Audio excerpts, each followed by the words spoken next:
কে জ্ঞান দাও। সেটা পরেই বুঝতে পারবেন। বলে মেয়েটি চলে গেল। আমি রিকশায় উঠলাম। তখনই মেয়েটাও উঠে এসে বলল, ওই পিচ্ছি নামো। তুই মুই করেন কেন? এক্ষুনি লোক ডাক দিব, তখন বলবো আপনি আমাকে টিস করছেন। হইছে বোন, আমার নামো। চৌধুরী বাড়ি যাবেন তো? কিন্তু কেন? আমি ওইদিকেই যাব, রাস্তায় নেমে যাব, চলেন। মানে কি, অন্য রিকশায় যান। যাবেন নাকি লোকজন ডাক দিব?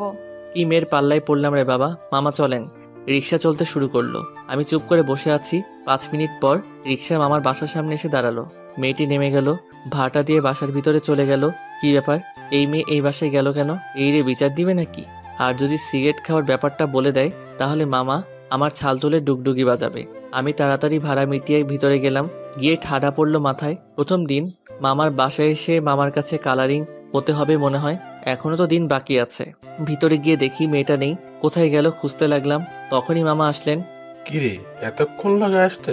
আরে রাস্তায় জ্যাম ছিল তাই দেরি হয়ে গেল। কেমন আছো মামা? ভালো, তাই এতদিন পরে মনে পড়লো আমাদের কথা। ও, তোকে আসতে বলছে কে? না আসলেও তো পারতি। রাগ করছো কেন? এখন থেকে মাঝে মাঝে আসবো, ঠিক আছে? যা ফ্রেশ হয়ে নে। বড় মামা কোথায়? অফিসে আছে, আসবে একটু পরে। আফরিন কোথায়? দেখ, ভেতরে আছে। আমি ভিতরে এসে নিজের রুমে আসলাম। ফ্রেশ হয়ে আফরিনের রুমে গেলাম। কই রে ছাগল? ভিতরে ঢুকতেই পুরো শক খেলাম। সকালের পিচ্চিটা শুয়ে টিভি দেখছিল। ওই পিচ্চি, তুমি এখানে কি করছো? আমাকে দেখে উঠে আসলো। একদম পিচ্ছি বলবেন না, বললে গলা কেটে ফেলবো। আরে বাবা, পিচ্চি তো পুরো ছোট লঙ্কা, নাক টিপলে দুধ বাড়ায় আবার। ওই, আমি আপনার থেকে 1 বছর 3 মাসের ছোট, তাতেই পিচ্ছি বলেন? ছোট তো বড় তো আত হতে পারবে না, পিচ্চি পিচ্চি থাকে, বড় আর হতে পারবে না। আরেকবার যদি পিচ্ছি বলেছিস তাহলে তোকে। তাহলে কি, চোর কোথাকার মানুষের ঘরে ঢুকে বসে আছে? ওই আমার কাকার বাসা, আমার বোনের ঘর। আমি কি করব সেটা আমার ব্যাপার, তোর কি? কাকার বাসা মানে? ভাইয়া, ও বড় আব্বুর মেয়ে নীলা, ভুলে গেছো? কেমন আছিস? ভালো, তুমি? ভালো। আর তো আসিসই না আমাদের বাসায়। তুমিও তো আসো না। এই যে এখন এসেছি। খুব ভালো করেছো, এখন অনেক মজা করব আমরা। নীলা আমাদের কথাবার্তা শুনছে আর চুপ করে আছে। আপনারা হয়তো ভাবছেন নীলাকে। নীলা হলো আমার বড় মামার মেয়ে। নিজের মামা নয়, কিন্তু আমি নিজের মামাকে আর নীলার আব্বুকে এক চোখে দেখি। বুঝলেন না তো? আসলে আমার দাদুরা 2 ভাই। নীলার আব্বু বড় দাদুর ছেলে, কিন্তু সম্পর্কে যেন তারা এক মায়ের পেটের ভাই। ছোট থাকতে নীলার আম্মু মারা যায়, তাই নীলা সারাদিন এই বাড়িতেই থাকে। পাশে ওদের বাসা। তখনই মামি আসলেন। চল তোরা, খাবার রেডি, খেয়ে আয়। চলো, খুব ক্ষুধা লাগছে। আমি আর আফরিন পাশাপাশি বসলাম। নীলা সামনে বসলো। আমি আর আফরিন কথা বলতেছি আর হাসাহাসি করতেছি। নীলা শুধু তাকিয়ে আছে। খাওয়া শেষ করে আমি রুমে আসলাম। এসে দিলাম ঘুম। বিকেলে ঘুম থেকে উঠে আম্মুকে ফোন দিয়ে বললাম পৌঁছে গেছি। তারপর ফ্রেশ হয়ে ছাদে গেলাম। কিছুক্ষণ পর আফরিন আসলো। কি করো ভাইয়া? এই তো বসে আছি, বসো। আফরিন আমার পাশে বসলো। দুইজনে বসে গল্প করতে লাগলাম। এরই মধ্যে পিচ্চিটা আসলো। নীলা আসলেও অতটা পিচ্চি না, আমার থেকে একটু ছোট থাকতে ওর একটু হাইট কম ছিল, তাই আমি ছোট থাকতে ওকে পিচ্চি বলে ডাকতাম। নীলা এসে আমাদের পাশে বসলো। 3জন মিলে গল্প করতে লাগলাম। চলো না ভাইয়া, একটু ঘুরে আসি। চলো। তারপর 3জন মিলে ঘুরতে বের হলাম। এলাকাটা ঘুরে দেখছিলাম। অনেকেই চেনা। অনেক লোক বলতেছে মা কেমন আছে, বাবা এখন কি করে, আরো অনেক কিছু। একটু সামনে যেতে একটা মেয়ে হাজির। আফরিন ওকে দেখে এগিয়ে গেল। ওরা কি যেন কথা বলতেছিল। আমি আর নীলা দাঁড়িয়েছিলাম। তা পিচ্চি, কি নিয়ে পড়ো? বসি না পিচ্ছি বলবেন না। বললে কি করবে? গলা টিপে এখানেই মেরে ফেলবো। আফরিন আমাকে ভাইয়া বলে কারণ আমি ওর বড়, আর আমি তোমাকে পিচ্চি বলি কারণ তুমি আমার ছোট, বুঝলা? তাই আমি তোমাকে পিচ্চিই বলবো। না পিচ্ছি বলবেন না। তাহলে কি বলবো? কেন, আমার নাম নেই? কি পিচ্চি? বলে হাসতে লাগলাম। তখনই আফরিন আর মেয়েটি আসলো। রাফি ভাইয়া, এ হলো মাইশা আপু, তোমাদের সাথেই পড়ে। হাই। হ্যালো। তারপর মাইশা সহ ঘুরতে লাগলাম। মাইশা আমার দিকে বারবার আর চোখে তাকিয়ে আছে। আমি কিছু বলছি না, কিন্তু মেয়েটার একটু গায়ে পড়া স্বভাব আছে। আরো কিছুক্ষণ ঘোরাঘুরি করে বাসায় আসলাম। এসে ফ্রেশ হয়ে নাস্তা করলাম। করে বড় মামার বাসায় গেলাম, সাথে নীলা আর আফরিন। কেমন আছো মামা? আরে ইমন, আয় বাবা। ভালো আছি, তুই কেমন আছিস? ভালো। তুমি তো আর আমাদের বাসায় যাওই না। যাবো বাবা। তোমার শরীর কেমন আছে? ভালো আছে। শুন, আজ থেকে তোরা এই বাসাতে থাকবি। একলা একলা থাকতে ইচ্ছে করে না। নীলাও তো সারাদিন ওই বাসায় থাকে। আচ্ছা মামা, আমি তাহলে বলে দেই। আচ্ছা, বলে দে। তারপর আমি মামিকে ফোন করে বলে দিলাম আজ রাতে এই বাসাতেই থাকবো। রাতে খেয়ে ছাদে বসে আছি, পিছনে কারো যেন আওয়াজ পেলাম। পিছনে ঘুরে দেখি আফরিন দাঁড়িয়ে। কি রে, এত রাতে ঘুম নাই? ঘুম আসছিল না। আফরিন আমার পাশে বসলো। দুজনে গল্প করতে লাগলাম। আচ্ছা নীলা আমাকে আগে থেকে চিনলো কেমন করে? ও তো আমাদের বাসায় অনেকদিন ধরে যায় না। ও ও তোমার ছবি দেখেছে মায়ের ফোনে। ও। আরেকটা কথা কি জানো? বলো। নীলা কিন্তু তোমাকে পছন্দ করে। এত পাকনা হয়েছেন আপনি, তা কি করে বুঝলেন? আগে যখন আমরা তোমাদের বাসায় যেতাম ও শুধু তোমার কথা বলতো। তুমি আসার আগেও সারাদিন বলতো যে তুমি কোন দিন আসবে। আসলে নাকি ও খুব মজা করবে তোমার সাথে। বাহ, ভালো তো। ভালো তো মানে দেখো তোমার ওর সাথেই বিয়ে হবে। আমাকে কি পাগল কুকুরে কামড়াইছে যে ওর মতো পিচ্চি আর শয়তান মেয়েকে আমি বিয়ে করতে যাব? দেখো কি হয় পরে। হয়েছে তোর পাকনামো বাদ দে, অনেক রাত হয়েছে, চল ঘুমিয়ে পড়ি। চলো।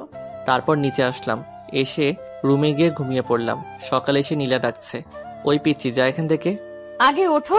পরে উঠবো, এখন না। না, এক্ষুনি ওঠো, আমাকে স্কুলে নিয়ে আসবে। পাগল নাকি? নিয়ে যাবে কিনা বলো। পারবো না।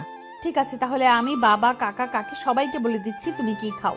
এই রে সারছে, মামা যদি জানতে পারে তাহলে আমার খবর খারাপ করে ছেড়ে দিবে। ওই দাঁড়া দাঁড়া, কে বলেছে নিয়ে যাব না? তুই আমার পিচ্চি বোন না? তোর জন্য এইটুকু তো করতেই পারি। ওই পিচ্চি কে? হ্যাঁ তুই পিচ্চি, আর আমাকে বোন বলবি না, মনে রাখিস। আফরিন যেমন আমার বোন, তুই আমার বোন। আর তোকে পিচ্চি বলবো না, তুই তো আসলেই পিচ্চি। ঠিক আছে, আমি সবাইকে বলছি যে তুমি কি খাও। আরে না, আমি তো মজা করছিলাম।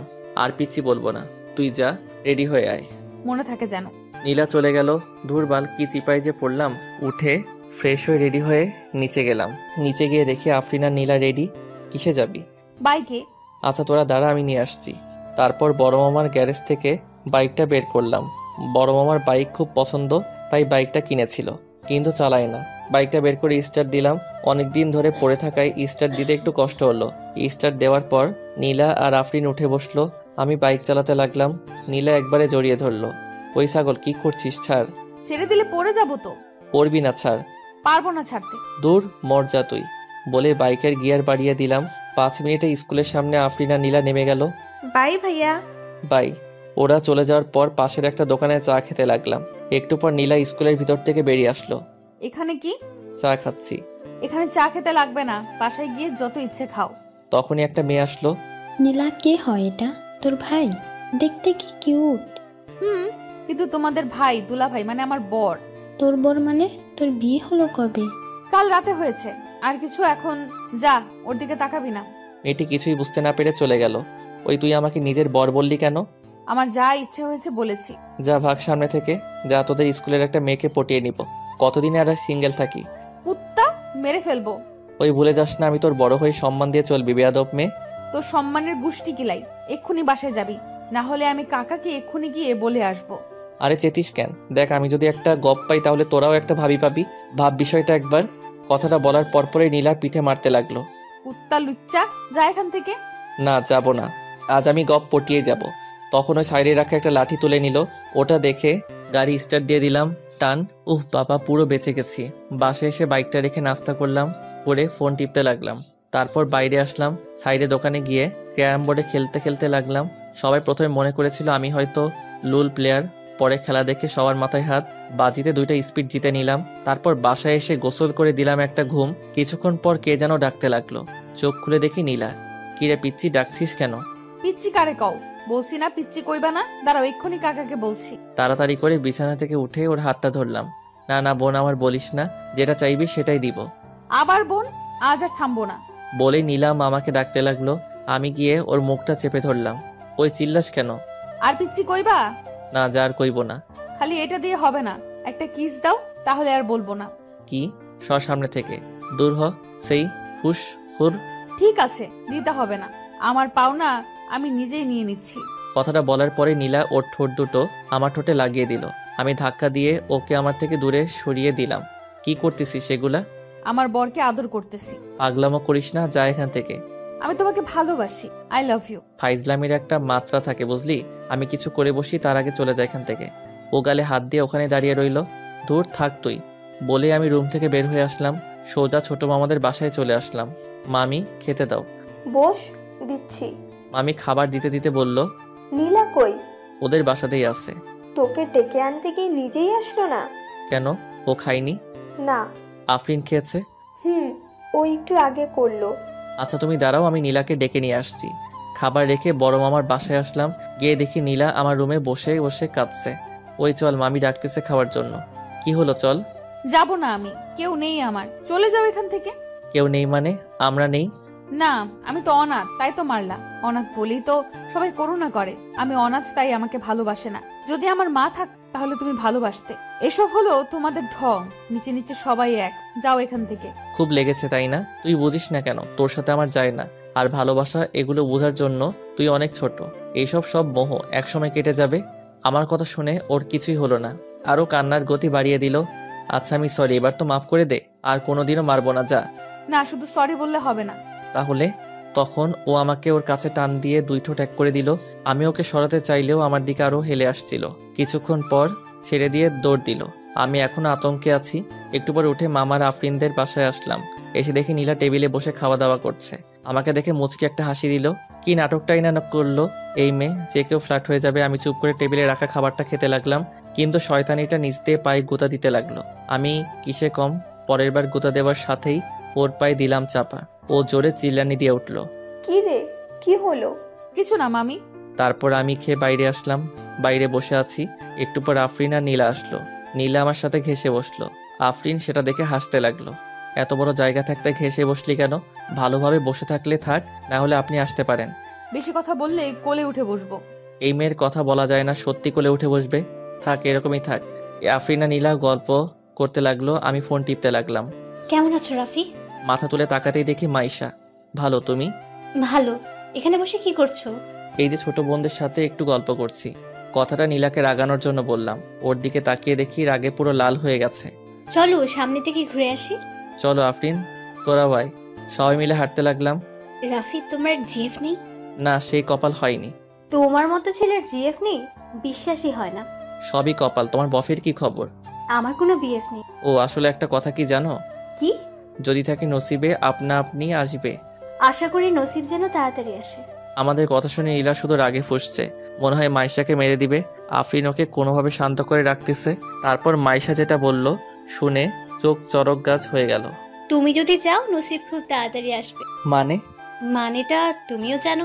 আরে আপু, আমার জামাইয়ের সাথে এত কথা না বলে আমাদের সাথেও তো একটু বলো। আমরা আছি এখানে। জামাই মানে? মানে রাফি আর আমার বিয়ে ঠিক হয়ে আছে, সেই হিসেবে ও আমার জামাই লাগে, আমি ওর বউ। তুমি আমাদের বড় আপু, তাহলে ওরও বড় আপু। রাফি কি বলছে ও? ওর কথা বাদ দাও তো, চলো কোনো জায়গায় বসি। তারপর বাসার সামনে গিয়ে বসলাম। রাফি সত্যি করে বলো, ও যা বলছে সব কি সত্যি? আরে না, এই পিচ্চির কথা তুমিও শুনেছ। আচ্ছা আপু, আমি তোমাকে প্রমাণ দিচ্ছি। তারপর নীলা আমার কোলে এসে বসে পড়ল। ওই কি করছিস? নাম। ও আমার গলা জড়িয়ে ধরলো আর কানে কানে বলতে লাগলো, যদি নামায় দাও তাহলে এখান থেকে সোজা কাকা আর বাবার কাছে যাব। তারপর বলবো যে তুমি কি খাও, তাই চুপচাপ বসে থাকো। দেখছো আপু, আমি বললাম না ও আমার জামাই লাগে।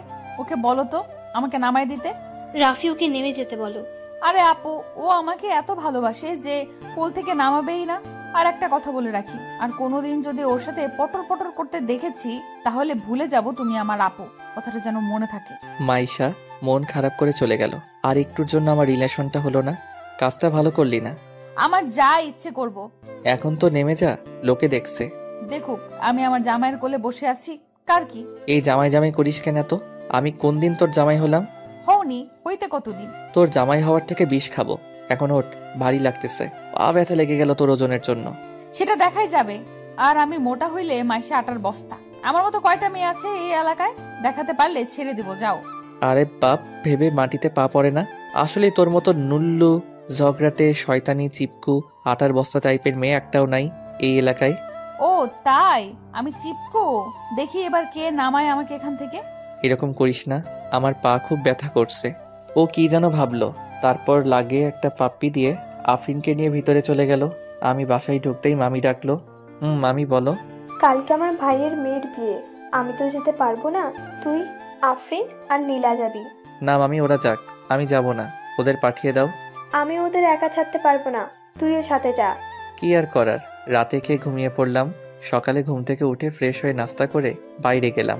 একটা সিগারেট ধরিয়ে ক্যারাম বোর্ড খেললাম। দুপুরে বাসায় এসে গোসল করে খেয়ে একটা ঘুম দিলাম। বিকেলে কে যেন ধাক্কা দিতে লাগলো। চোখ খুলে দেখি নীলা। কি হয়েছে? ওঠো, বিয়ে বাড়িতে যেতে হবে তো। পরে উঠবো, যা। ঠিক আছে, তাহলে আমিও শুয়ে পড়ি। নীলা আমার সাইডে শুয়ে পড়লো। আমি লাফ দিয়ে উঠে পড়লাম। পুরো বেয়াদব মেয়ে তো। তো লজ্জা বলতে কিছু নেই। তাড়াতাড়ি নিচে আসো, নাহলে কতটা নির্লজ্জ এসে দেখিয়ে দেব। ফ্রেশ হয়ে নিচে আসলাম। একটু পর নীলা আসলো। নীলাকে দেখতে অপূর্ব সুন্দর লাগছিল। সাদা ড্রেস, কপালে কালো টিপ, কোকড়ানো খোলা চুলগুলো ওর দেখতে যেন পরি। নীলাকে কোনোদিন ঠোঁটে লিপস্টিক দিতে দেখিনি। ওর ঠোঁটগুলো কেন জানি এমনিতেই গোলাপি কালার। ভাইয়া কি দেখছো? আফরিনের কথাই ঘোর কাটলো। কিছু না, তোকে দেখতে খুব সুন্দর লাগছে, যেন পরি। Thank you. আর আমাকে? তোকেও চল, এবার যাওয়া যাক। তিনজনে বেরিয়ে পড়লাম। বড় মামার গাড়ি নিয়ে, ড্রাইভার নিয়ে যাচ্ছি। আমাদের নামিয়ে দিয়ে আবার চলে আসবে। নীলা আর আফরিন পিছনে বসলো। আমি ড্রাইভারের পাশের সিটে। মামির ভাইয়ের বাড়ি মাত্র 2 ঘন্টা। সন্ধ্যা লাগতে লাগতে পৌঁছে গেলাম। ভিতরে ঢুকতেই ঠাডা পড়ল মাথায়। নীলা আমার হাতটা টান দিয়ে কাছে নিল, যেন দেখে মনে হচ্ছে বড় বউ। বিয়ে বাড়িতে গিয়ে দেখলাম চারিদিক পরীরা চিনিমিনি খেলতেছে। তখনই নীলা আমার হাতটা চেপে ধরল। ওই, হাত ছাড় বোন আমার। আরেকবার বোন বললে এখানেই কিস করব। থাক, সেটা দরকার নেই, অনেক হয়েছে, মাফ কর আমায়। এই তো ভালো বুঝেছো, আর কোনো মেয়ের দিকে তাকাবে না। আমি কোনো কথা না বলে হাঁটতে লাগলাম। ভিতরে গিয়ে আফরিনের মামা মামির সাথে দেখা করলাম। তারপর আফরিনের সাথে বউকে দেখতে গেলাম। আফরিনের মামাতো বোনের নাম রিয়া। রিয়া আপুর সাথে কথা বলতে লাগলাম। একটু পরে একটা মেয়ে রুমে আসলো। দেখতে বেশ সুন্দরী। এটাকে পটাতে পারলে মন্দ হবে না। মেয়েটি এসে রিয়া আপু আর আফরিনের সাথে কথা বলতে লাগলো। আফরিন, এটা কে? আমার খালাতো ভাই। ও হাই, আমি রিয়া। রাফি। তারপর ওর সাথে অনেক কথা বললাম। এদিকে নীলা শুধু তাকিয়ে আছে, বলতেও পারছে না, আবার সইতেও পারছে না। তারপর রাতে খেয়ে ঘুমিয়ে পড়লাম। কাল বিয়ে। সকালে ঘুম থেকে উঠে অনুভব করলাম কে যেন পাশে শুয়ে আমার দিকে চেয়ে আছে। চোখ খুলতেই দেখি নীলা। তুই এখানে? কেন আসা যাবে না? আমি কি বলছি আসা যাবে না? কিন্তু এভাবে শুয়ে আছিস কেন? দূরে সরে যা। কেন, কাছে আসলে কি হবে? ভালো হবে না কিন্তু। কি ভালো হবে না দেখি? আগে দূরে সরে যা, আর কাছে আসবি না। বলতে বলতে ও একেবারে কাছে এসে পড়ল। ওর নিঃশ্বাসের শব্দ শোনা যাচ্ছে। নীলা, আর কাছে আসবি না বলে দিলাম। বলতে বলতে ও আমার ঠোঁটের সাথে ঠোঁট লাগিয়ে দিল। কিছুক্ষণ পর ছেড়ে দিল। আমি লাফ দিয়ে উঠে পড়লাম আর হাঁপাতে লাগলাম। কি কেমন লাগলো? তুই না মেয়ে, এতটা নির্লজ্জ হতে পারলি? ছি, ভেবেছিলাম তোকে কিছু না বলি, তাহলে আস্তে আস্তে ঠিক হয়ে যাবি। কিন্তু দিন দিন তোর পাগলামি বেড়েই চলেছে। আর যদি তোকে আমার সামনে না দেখি, চলে যা এখান থেকে। নীলা কাঁদতে কাঁদতে উঠে চলে গেল। এই রে, বেশি করে ফেললাম মনে হয়। আসলে নীলাকেও আমার ভালো লাগে, কিন্তু বড় মামা আমাকে অনেক বিশ্বাস করে, আর তার বিশ্বাস ভাঙতে আমি পারবো না। তাই ওর থেকে দূরে সরে আসা। তারপর ফ্রেশ হয়ে নিচে আসলাম। রিয়া আর আফরিন বসে আছে। নীলাকে দেখতে পেলাম না। আমি গিয়ে ওদের সাথে নাস্তা করতে লাগলাম। আফরিন, নীলা নাস্তা করবে না। না আপুর কি যে হলো, একটু আগে রুমে গিয়ে দরজা বন্ধ করে বসে আছে। আচ্ছা তুই দাঁড়া, আমি দেখছি। আমার প্লেটটা নিয়ে নীলাদের রুমের সামনে গেলাম। নীলা, দরজা খোল। দেখ নীলা, মেজাজ খারাপ করাস না আমার। দরজা খোল। এমনিতেই সকালে থেকে কিছু খাইনি। সবাই মেজাজ খারাপ করতে পারে, শুধু আমি পারি না। দরজাটা খুলতে বলছি তো। ও দরজাটা খুলে দিয়ে আবার বিছানায় গিয়ে শুয়ে পড়লো। কি হলো, শুয়ে পড়লি কেন? খাবি না? না, খিদে নেই আমার। খিদে নেই না রাগ করে খাবি না? খিদে নেই আমার। আচ্ছা থাক তাহলে, আমি আফরিন আর রিয়া খেয়ে ঘুরে আসি। জানিস রিয়া, মেয়েটা দেখতে কি কিউট, তোর থেকেও বেশি। আমি ভাবতেছি ওকেই বিয়েটা করে ফেলবো। ভেবেছিলাম আমার কথা শুনে নীলা রাগ করে ঝগড়া করতে আসবে, কিন্তু তার উল্টা হয়ে গেল। ও আরো জোরে কাঁদতে লাগলো। আরে আরে, কান্না করছিস কেন? আমি তো মজা করছিলাম। কান্না করেই যাচ্ছে। ওইসে, কান্না করিস না, খেয়ে নে। না, খাবো না, বললাম না। এইদিকে তাকা। আমি ওর বিছানার পাশে বসলাম। বললাম না খাবো না। ওকে টেনে তুললাম, কিন্তু ও আবার জোর করে শুয়ে পড়লো। ধুর, আবার ওকে টেনে তুললাম। বললাম না খাবো না। চুপচাপ খেয়ে নে। ও ফুপিয়ে ফুপিয়ে কাঁদতে লাগলো। নে হা কর, কান্না করেই যাচ্ছে। খাবি না আর একটা দিব? ও চুপচাপ খেতে লাগলো। কান্নাটাও কমে গেছে। লেগেছে না খুব? না। হইছে, আর কান্না করতে লাগবে না, সরি। ও আমাকে জড়িয়ে ধরলো। কি হলো? কিছু না। তারপর নিচে গেলাম। একটু পর আফরিনকে বললাম নীলাকে ডাক দিতে। ও গিয়ে নীলাকে ডেকে নিয়ে আসলো। সবাই মিলে একটু ঘোরাঘুরি করলাম, কিন্তু নীলা চুপচাপ ছিল। বাসায় এসে গোসল করে বিয়ের কাজ করতে লাগলাম। নীলা রুমে গিয়ে আর বের হয়নি। সন্ধ্যায় বরপক্ষ আসলো। আমি গিয়ে রেডি হয়ে নিচে আসলাম। একটু পর আফরিন আসলো। কেমন লাগছে ভাইয়া? ভালো। তিনি কোথায়? আসবে না? কেন? জানি না, সকাল থেকে মন খারাপ করে বসে আছে। গিয়ে বল ভাইয়া তাড়াতাড়ি রেডি হয়ে আসতে বলল, না হলে একটু পর ভাইয়া উপর এসে জোর করে নিচে নিয়ে আসবে। আচ্ছা। আফরিন উপরে গিয়ে কিছুক্ষণ পর নেমে আসলো। আসতেছি। একটু পর আফরিন গোতা মারলো। কি হলো? সামনে তাকিয়ে দেখ। উপরে তাকিয়ে দেখি নীলা নেমে আসছে। সবার চোখ তার দিকে। সব ছেলেগুলো হা হয়ে গেছে। সবার তাকিয়ে থাকা দেখে নীলা বেশ লজ্জা পেল। মনে হলো আজ রিয়াপুর বিয়ে না, নীলার বিয়ে। নীল শাড়ি, কপালে টিপ, খোলা চুল, কানে ঝুমকো, জাস্ট অসাধারণ লাগছে। নীলা আমার পাশে এসে দাঁড়িয়ে গেল। হয়তো জানতে চাচ্ছে কেমন লাগছে ওকে। আমার দিকে তাকিয়ে আছে। খুব সুন্দর লাগছে, একদম পরীর মতো। ওর দিকে তাকিয়ে আমার কথা শুনে নীলা মাথা নিচু করে মুচকি হাসতে লাগলো। এরই মধ্যে ফিয়া চলে আসলো। তোমাকে অনেক হ্যান্ডসাম লাগছে। কথাটা শুনে নীলার দিকে তাকালাম। ওর আগে লাল হয়ে গেছে। থ্যাঙ্কস, তোমাকে অনেক সুন্দর লাগছে। আসলে রাফি, তোমাকে একটা কথা বলার ছিল। বলো। এখানে সমস্যা নেই, তুমি বলো। আসলে যেদিন তোমাকে দেখেছি সেদিন আমি তোমাকে ভালোবেসে ফেলেছি। আমি তোমাকে ভালোবাসি রাফি, আই লাভ ইউ। বলার সাথে ও আমাকে জড়িয়ে ধরলো। আমি এখনো আতঙ্কে আছি, কি করব বুঝতে পারছি না। নীলার দিকে তাকাতেই ও দৌড়ে কোথায় যেন চলে গেল। আমি ফিয়াকে নিজের থেকে ছাড়িয়ে নিলাম। দেখো ফিয়া, এটা কোনোভাবেই সম্ভব না। আমি নীলাকে ভালোবাসি, আর আজীবন ওকেই ভালোবেসে যাব। আমি নীলাকে কখন যে ভালোবেসে ফেলেছি তা আমি নিজেই জানি না, কিন্তু ওর চোখের জল আর ওর থেকে দূরে থাকা আর ভালো লাগে না। আশা করি তুমি বুঝবে। বলেই নীলাকে খুঁজতে লাগলাম। পুরো বাড়ি খুঁজে কোথাও পেলাম না নীলাকে। ছাদে গেলাম। গিয়ে ছাদের কোনায় কে যেন কাঁদছে। কোনায় গিয়ে দেখি নীলা মাথা নিচু করে বসে আছে। আমি ওর পাশে গিয়ে বসে পড়লাম। কি হলো, কান্না করতেছিস কেন? কি হলো বলবি তো? কিছু না, তুই যা এখান থেকে। নিজের হবু জামাইকে কেউ তুই তোকারি করে? তুই আমার জামাই হতে যাবি কেন? তুই ওই ফিয়ার কাছে যা, কুত্তা। ভুল হয়ে গেছে, আর হবে না। বলেই ওর কাঁধে হাত দিলাম, কিন্তু ঝটকা দিয়ে সরিয়ে দিল। ও কান্না করেই যাচ্ছে। যত ইচ্ছে কান্না কর, আমি এখানে বসে থাকলাম। ও কান্না করতে থাকলো। একটু কান্না কিছুটা কমে গেল। দুজনে ছাদের কোনায় বসে মেঘলা আকাশটা দেখতে লাগলাম। হঠাৎ করে বৃষ্টি পড়তে শুরু করলো। নীলা উঠে চলে যেতে লাগলো। আমি ওকে টান দিয়ে বুকের মধ্যে নিয়ে নিলাম। ও ছাড়ার জন্য ছটফট করতে লাগলো। আমি আরো শক্ত করে জড়িয়ে ধরলাম। I love you. আমি তোকে ভালোবাসি না। ঠিক আছে, লাগবে না তোর ভালোবাসা। আমি একাই তোকে ভালোবাসবো। ওকে আরো কাছে টেনে নিলাম। ছাড় আমাকে। না, ছাড়বো না। কি করবি? ছাড় কুত্তা, না হলে মেরে ফেলবো তোকে। আগে নিজে তো বেঁচে দেখা। ও ছটফট করতে লাগলো। এক শর্তে ছাড়তে পারি। কি? একটা কিস দে, তাহলে ছেড়ে দিব। পারবো না। আমি নিজেই নিয়ে নিচ্ছি। নীলা নিজেকে ছাড়ানোর চেষ্টা করতে লাগলো। এক সময় নিজেকে ছাড়িয়ে চলে যেতে লাগলো। আমি হাত ধরে টান দিলাম। আমি দেয়ালের সাথে মাথা দিয়ে বসে আছি। নীলা আমার উপরে। দুজনে পুরো ভিজে গেছি। নিচে হালকা আলোয় নীলার ঠোঁট দুটো দেখা যাচ্ছিল। নীলার গোলাপি ঠোঁট দুটো আমাকে টানছিল। এক অজানা উন্মাদনা সৃষ্টি হচ্ছিল মনে। আমি নীলার কাছে গেলাম। ও কিছু বলার আগেই নিজের ঠোঁট দুটো ওর ঠোঁটের সাথে লাগিয়ে দিলাম। বেশ কিছুক্ষণ পরে ছেড়ে দিয়ে হাঁপাতে লাগলাম। নীলা আমাকে কিল ঘুষি মারতে লাগলো। আরে আরে, লাগছে তো, মেরে ফেলবি নাকি? কুত্তা, আজ তোকে মেরেই ফেলবো। আর কোনোদিন কষ্ট দিবি আমাকে? বল। আরে লাগছে তো। লাগুক, তাতে আমার কি?